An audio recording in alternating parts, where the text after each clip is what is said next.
parmi les minagim concernant les restrictions pendant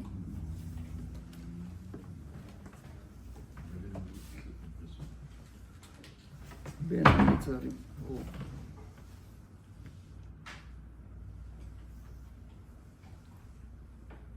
Il y a le fait de se couper les cheveux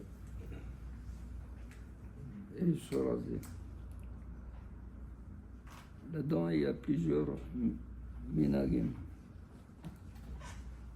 Les Ashkenazim s'interdisent depuis Shiva Asar Betamuz jusqu'après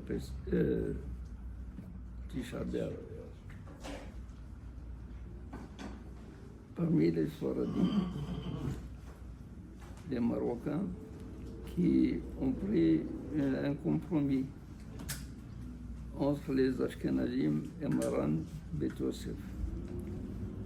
Maran Bet Yosef, dans le Shulchan Aruch, il dit c'est seulement la semaine de Tisha B'Av qu'il faut s'interdire de se couper les cheveux et de se raser.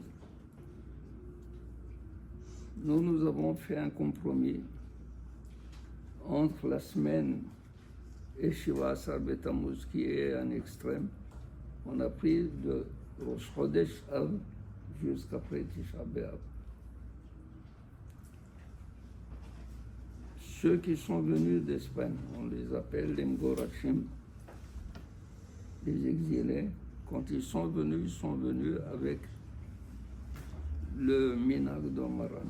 Le Minag de Maran, c'est Shabua Shehalbo, c'est-à-dire la semaine de Tisha B'Av. La semaine de Tisha B'Av veut dire que si ça tombe un mardi, le Shabbat, à partir de Shabbat jusqu'à mercredi. Cette année, il n'y a pas de semaine de Tisha B'Av.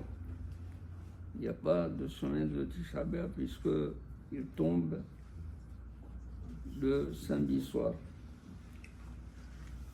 Il y a ceux qui ont voulu comprendre que la semaine de Tisha B'Av, même quand ça tombe le samedi soir,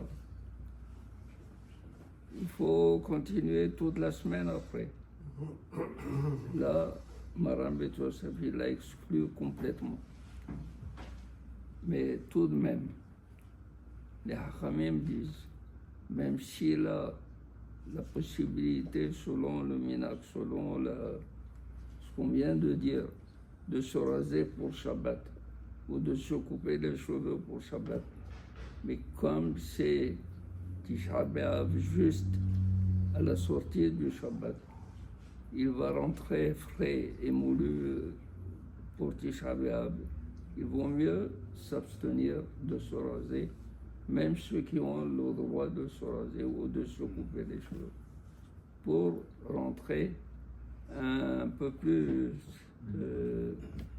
affligé pour marquer le deuil de Tisha B'Av. C'est votre